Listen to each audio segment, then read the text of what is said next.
Tajuk utama 8 Disember 22 Rabiul Akhir, vaksin COVID-19 bebas gelatin haiwan. Murid boleh pakai kasut hitam atau putih.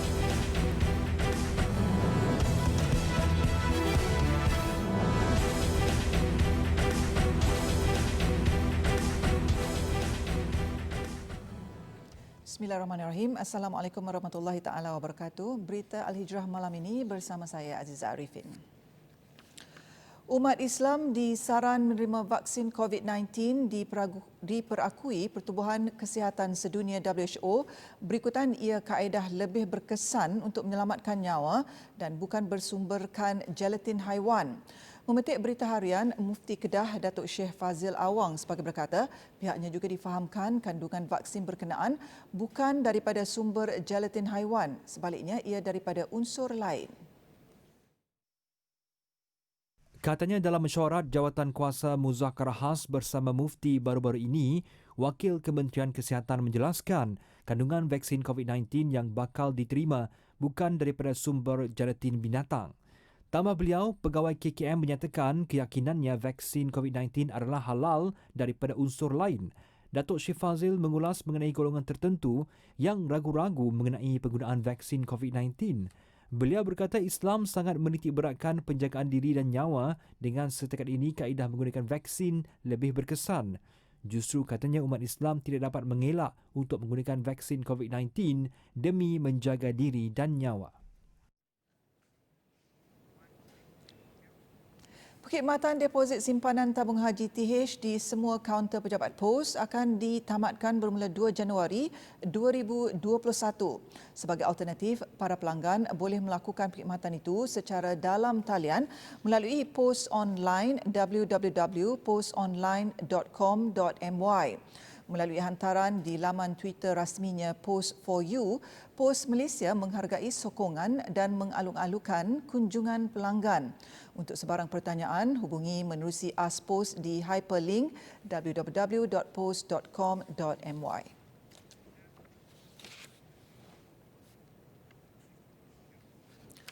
Semua murid sekolah dibenarkan memilih untuk memakai kasut berwarna hitam atau putih beserta stoking mengikut warna kasut yang dipakai mulai tahun depan. Perkara tersebut dimaklumkan menerusi satu surat perkeliling ikhtisas SPI Kementerian Pendidikan KPM yang dikeluarkan Pejabat Ketua Pengarah Pelajaran Malaysia bertarikh 7 Disember 2020. KPM menerusi SPI itu berkata, penguatkuasaan itu dilakukan bagi memudahkan ibu bapa dalam memenuhi kelengkapan persekolahan anak masing-masing sebelum bermulanya sesi persekolahan baru. Kasut berwarna hitam mestilah dipakai bersama stoking hitam, manakala kasut berwarna putih mestilah dipakai bersama stoking putih. KPM juga menetapkan bahawa kasut yang dipakai mestilah diperbuat daripada kanvas atau bahan sintetik lain seperti nylon dan polyester bagi faktor keselesaan, keselamatan dan kesihatan 3S. SPI itu akan berkuatkuasa secara serta-merta mulai pada tarikh ia dikeluarkan. 2 anggota polis ditahan kerana dipercayai melakukan seks oral, mencabul selain memaksa pasangan kekasih melakukan hubungan seks sambil aktiviti berkenaan dirakam. Dalam kejadian di Pengkalan Cepa Kota Baru Jumaat lalu, kedua-dua anggota berusia 31 dan 35 tahun berpangkat Lance Corporal dan Constable itu didakwa turut melakukan peras ugut serta menumbuk salah seorang mangsa. Menurut Ketua Polis Kelantan, Deputi Komisioner DCP Syafain Mahmad, kejadian berlaku sekitar jam 10.45 malam ketika kedua-duanya sedang melakukan rondaan sebelum terserempak dengan pasangan kekasih berusia 20-an yang berada di dalam sebuah kereta di tepi jalan. Jelas beliau selepas dikatakan menumbuk salah seorang mangsa, anggota tersebut telah mengugut dan meminta sejumlah wang supaya mangsa tidak dirujuk ke pejabat agama. Jadi saya sebagai Ketua Polis Negeri tidak akan bertolak ansur kepada mana-mana pegawai ataupun anggota polis yang melakukan perbuatan jenayah atau juga mana-mana kesalahan berhubung dengan integriti. So, kita tidak akan kompromi dan siasatan masih berjalan dan sebaik saja selesai kita akan angkat kepada Timbalan Pendakwa Raya untuk tindakan seterusnya. Bercakap pada sidang media di Ibu Pejabat Polis Kontingen IPK Kelantan, beliau berkata mangsa wanita berkenaan turut didakwa dia dipaksa melakukan seks oral selain dicabul seorang anggota polis ketika kekasihnya mengambil wang di mesin juruwang automatik ATM. Tambah DCV Syafi'in, pihaknya menerima laporan polis yang dibuat pasangan berkenaan Ahad lalu iaitu 2 hari selepas kejadian. Kedua-dua anggota berkenaan kini direman seminggu bermula semalam untuk siasatan lanjut manakala mangsa telah dihantar ke hospital untuk pemeriksaan kesihatan. Kes berkenaan disiasat mengikut Seksyen 377C, 354 dan 384 Kanun Keseksaan. Di Kedah, seorang pesara guru kerugian lebih RM109,000 selepas diperdaya 2 wanita yang kononnya akan membimbingnya dalam urusan pelaburan melalui aplikasi WhatsApp sejak bulan lalu. Bekas guru lelaki berusia 62 tahun itu dipercayai berurusan dengan 2 wanita terbabit sejak 10 November sehingga 7 Disember lalu. Ketua Jabatan Siasatan Jenayah Komersial Kedah Superintenden Elias Omar berkata, mangsa dipercayai berurusan dengan 2 wanita terbabit yang memperkenalkan diri sebagai pengurus syarikat swasta pada awal bulan lalu selepas melihat pelaburan melalui Facebook FB. Melalui iklan itu, ia menawarkan pulangan berlipat ganda dengan pertukaran wang asing dan bimbingan percuma melalui media sosial. Suspek mula mendapatkan kepercayaan mangsa dengan mengarahkan mangsa menyerahkan dokumen peribadi iaitu gambar kad pengenalan, lesen memandu serta penyertaan akaun bank sebagai syarat pendaftaran dalam skim pelaburan. Seterusnya, mangsa dibekalkan dengan satu pautan dan diarahkan membuat pembayaran pertama sebagai pendaftaran sebanyak RM424.51 bersamaan $100 Amerika. Suspek seterusnya memperdaya mangsa dengan mengatakan wang itu untuk membantu menguruskan pelaburan melalui aplikasi yang dimuat turun dalam Play Store.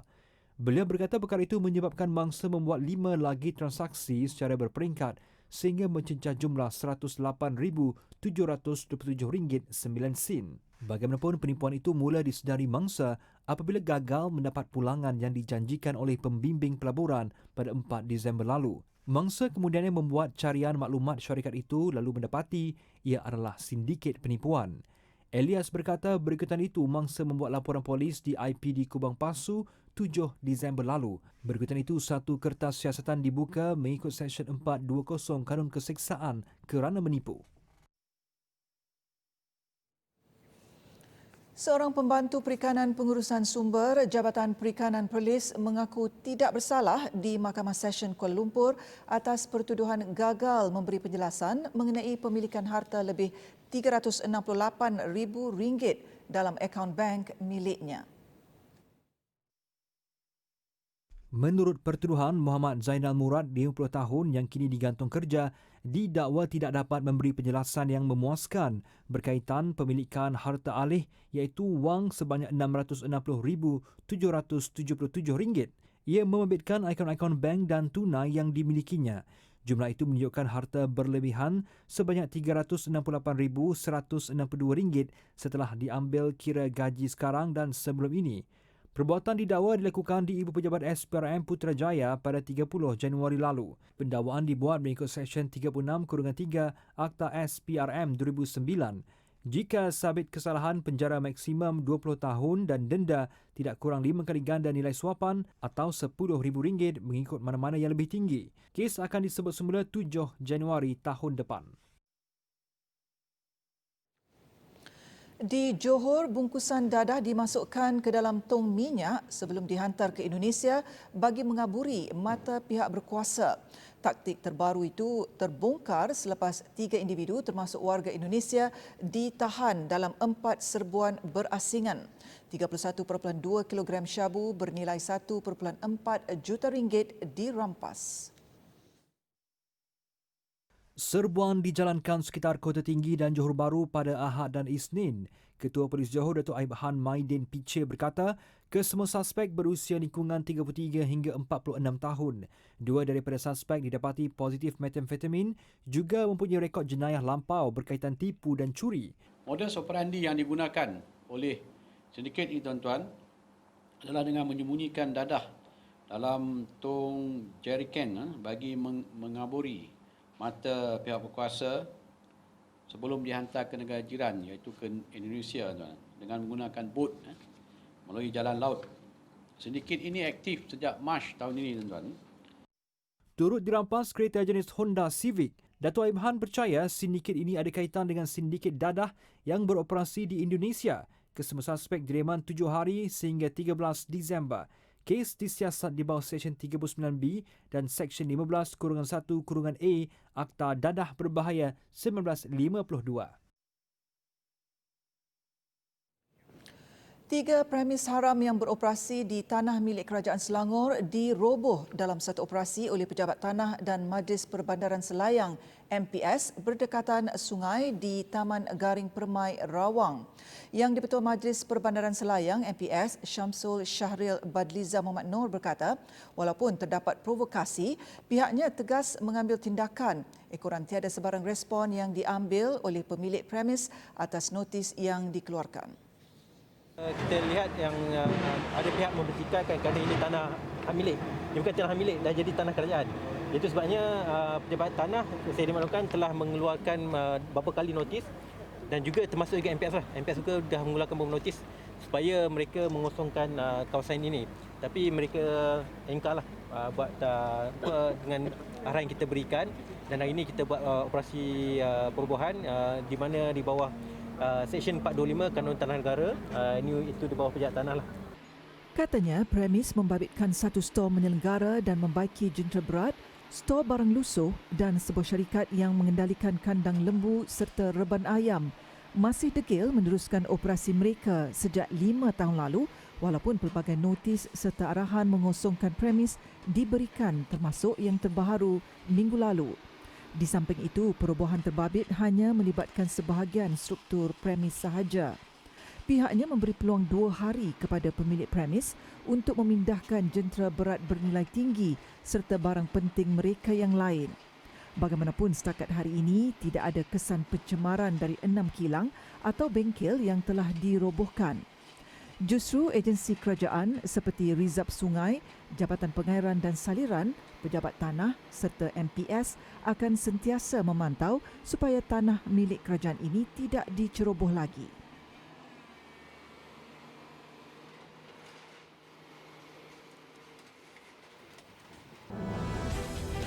Tidur sesaat tapi dah makan jalan.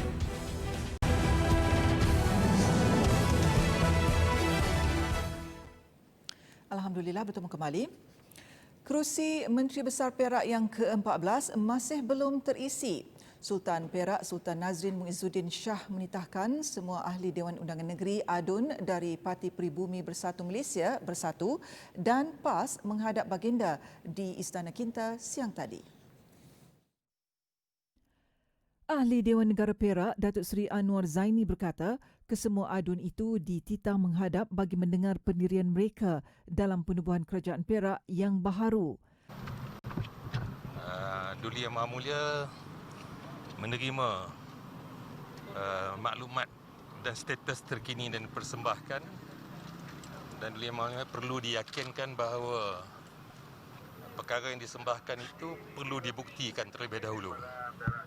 Oleh kerana itu, selanjutnya Duli Yang Maha Mulia telah menitahkan adun-adun daripada Bersatu, begitu juga adun-adun daripada PAS untuk datang menghadap. Beliau ditemui di luar perkarangan Istana Kinta. Menurut Datuk Seri Anwar, titah itu dibuat Sultan Nazrin selepas Presiden UMNO Datuk Seri Ahmad Zahid Hamidi dan Pengerusi Badan Perhubungan UMNO Perak Datuk Sa'rani Muhammad menghadap baginda pagi tadi. Ujar beliau, istiadat angkat sumpah jawatan Menteri Besar hanya dilaksanakan setelah Sultan Nazrin yakin calon yang dikemukakan itu mempunyai majoriti mudah untuk menubuhkan kerajaan negeri.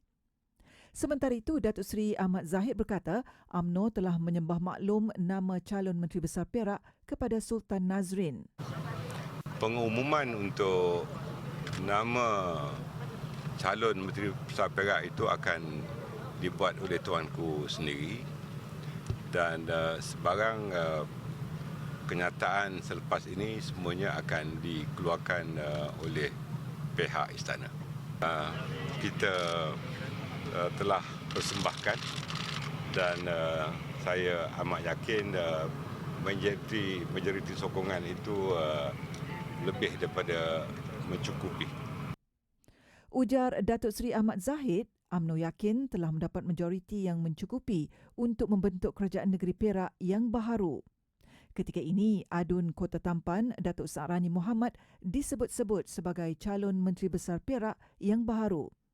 Namun, Adun UMNO Titi Serong, Hasnul Zulkarnain Abdul Munaim diminta menghadap Sultan Perak kira-kira jam 11.55 pagi.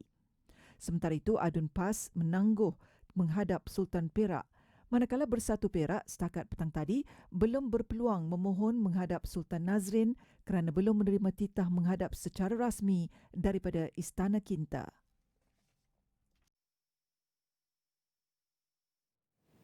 Sebarang aktiviti politik perlu dihentikan buat sementara waktu bagi menumpukan usaha melawan wabak COVID-19.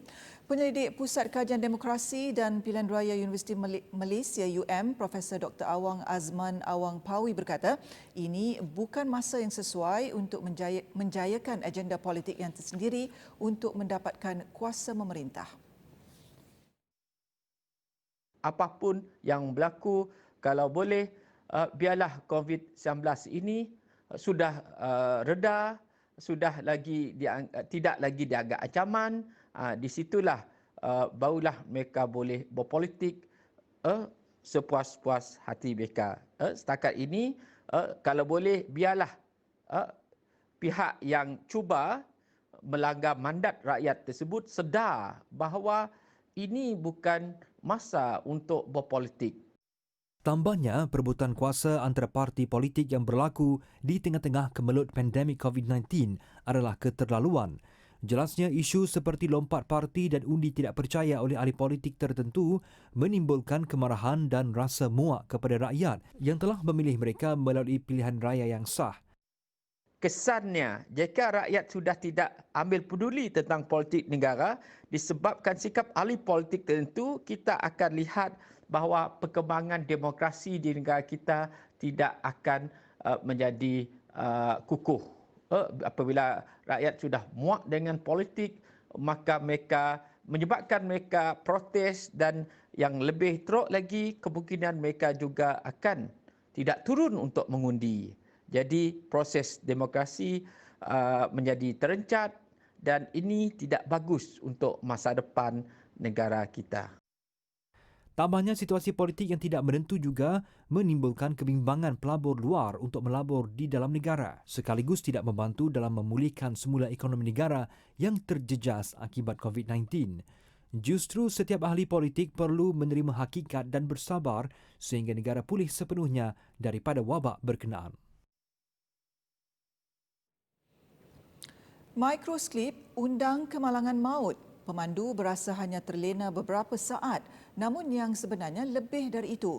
Pakar Perunding Kanan Sekretari Fakulti Perubatan Universiti Malaya, Profesor Madya Dr. Muhammad Muhsin Ahmad Zahari berkata, simptom itu adalah disebabkan sebahagian otak microsleeper tidak berfungsi atau shut off untuk beberapa saat kerana mengantuk atau mengalami masalah gangguan tidur yang serius.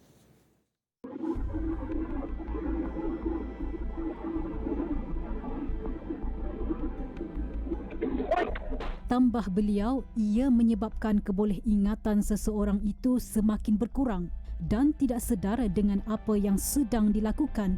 Lebih-lebih lagi ketika melakukan perkara rutin seperti memandu untuk jangka masa lama. Bahagian brain tu ada yang shut off. Walaupun kita nampak mata kita terbuka, mungkin memandu tu satu perkara yang macam perkara biasa yang dibuat oleh seseorang, maknanya dah rutin, habit. Jadi fizikal dia memang dia nampak memegang steering semua, tapi dalam bahagian otak tu dah ada yang mula shut off dah. Jadi kalau kita microsleep dalam masa kata sesaat 2 saat pun jarak yang kita dah lalui, kalau kita bawa 100 km sejam pun 1 saat dah mungkin kita melepasi 2-30 meter dah perjalanan tu, dan itu amat berbahaya lah. Jadi Profesor Madya Dr. Muhammad Muhsin berpandangan microslip bukanlah satu penyakit, tetapi ia merupakan reaksi tubuh kesan daripada tidur yang tidak mencukupi, iaitu kesan daripada fizikal yang terlalu letih, jadual tidur yang tidak menentu dan melawan rasa mengantuk. Ini kerana katanya tidur merupakan satu keperluan proses biologi untuk merehatkan diri secara mental dan fizikal bagi memastikan melatonin dalam badan sentiasa stabil. bila kita tak cukup tidur, contohnya melatonin ni, hormon ni tak cukup dalam badan kita. Jadi kita, kalau kita berterusan tak menjaga tidur kita dengan baik, kekurangan macam hormon ni menyebabkan kita rasa mood kita jadi tak stabil. Kita mungkin tak dapat menumpukan perhatian. Menurut kajian, memandu pada waktu malam merupakan antara faktor microslip yang menyebabkan 5.5 kali ganda lebih tinggi berlakunya risiko kemalangan, terutamanya sekitar jam 3 hingga 5 pagi. Selain itu, faktor cuaca panas juga mendorong kepada seseorang itu mudah rasa mengantuk dan mencadangkan agar orang ramai tidak memandu lebih 2 jam perjalanan. Tapi kalau dilihat dalam negara kita ni lebih humid. Maksudnya cuaca panas, jadi mungkin kalau di setengah-setengah negara dia recommend paling lama memandu 2 jam. Lepas tu kena rehat sebab nanti dia jadi fatigue, jadi keletihan dia akan trigger lagi microslip tadi. Profesor Madya Dr. Muhammad Muhsin turut mengingatkan pemandu dan penumpang untuk mengenal pasti simptom-simptom microslip, antaranya kelopak mata kelihatan lemah dan kuyu, mata terkebil-kebil, tatapan kosong dan lupa kejadian di waktu-waktu akhir. Agar langkah pencegahan awal dapat diambil seperti berhenti berehat, berbual dengan rakan seperjalanan atau bertukar pemandu, kerap menggerakkan tubuh, mengambil vitamin atau kafein dalam kuantiti yang tidak berlebihan. Menurut kajian di Amerika Syarikat katanya, microslip merupakan penyumbang berbahaya kepada kemalangan jalan raya iaitu sebanyak 20%. Oleh itu, beliau menyarankan agar masyarakat perlu memandang serius dan mula peka seperti mana kemalangan yang berpunca daripada pemanduan mabuk. Selain itu, Kementerian Kesihatan juga perlu melakukan kajian dan penyelidikan lebih mendalam berhubung punca-punca kemalangan khususnya berkaitan microslip.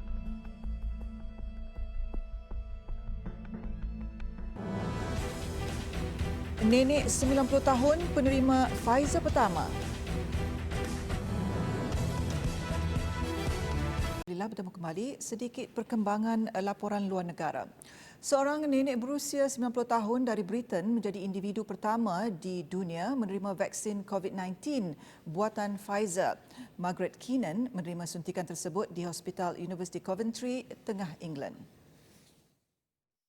Ini adalah kali pertama vaksin buatan Pfizer dan BioNTech itu digunakan di luar ujian. Warga emas yang bakal menyambut hari jadinya ke-91 minggu depan itu kelihatan bersemangat dan ceria ketika diberi penerangan sebelum diberi suntikan oleh petugas perubatan. Menurut Keenan, beliau berbangga menjadi individu pertama menerima vaksin COVID-19 berkenaan dan menyifatkannya sebagai hadiah hari jadinya yang paling istimewa. Beliau juga menasihati orang ramai agar tidak gentar untuk mengambil vaksin tersebut. United Kingdom mula menjalankan suntikan vaksin COVID-19 Pfizer hari ini setelah ia diluluskan kerajaan minggu lalu. Buat permulaan, ia diberikan kepada warga emas dan petugas perubatan.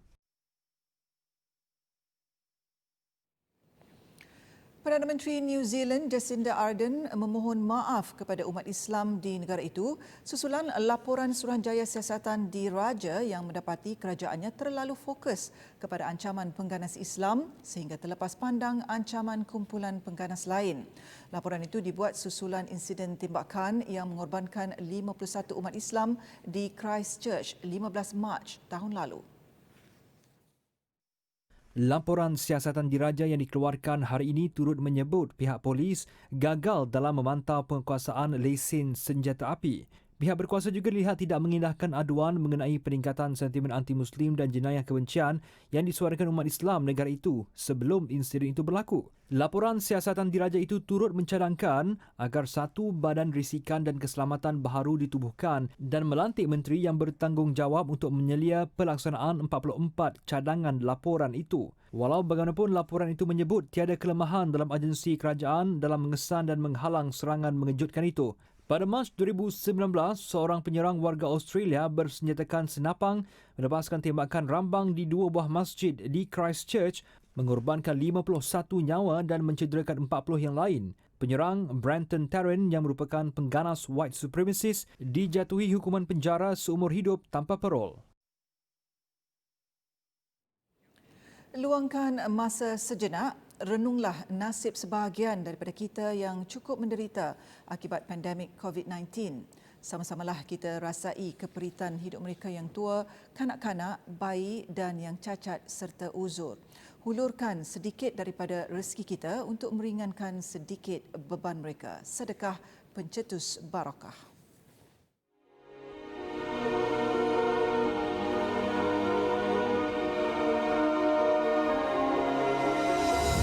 Malaysian Relief Agency MRA. Malaysian Relief Agency MRA. Sama Malaysian Relief Agency MRA. Kinabalu. Malaysian Relief Agency MRA. Malaysian Relief Agency MRA Sabah merayu orang ramai untuk menyumbang menerusi tabung kecemasan OPS COVID-19 2.0 bagi meringankan beban mereka yang terjejas akibat pandemik itu. Hasil sumbangan untuk membantu mereka yang kehilangan sumber pendapatan, pekerjaan dan aset. Barang siapa yang tidak dapat membuang rasa kefakiran darinya ketika sedikit hartanya, maka dia tidak akan dapat merasa kaya ketika banyak hartanya. Begitu juga orang yang tidak mendapat manfaat ketika sedikit ilmunya, maka dia terlebih jauh untuk mengambil manfaat ketika banyak ilmunya. Kata-kata hikmah Imam Al-Haddad itu mengakhiri berita Al-Hijrah malam ini, dan jangan lupa menonton 60 minit bersama pengurusi NGO antarabangsa Dato' Dr. Ahmad Mustafa American jam 9 malam nanti bagi mengupas peranan NGO ketika pandemik COVID-19. Terima kasih kerana menonton. Assalamualaikum warahmatullahi wabarakatuh.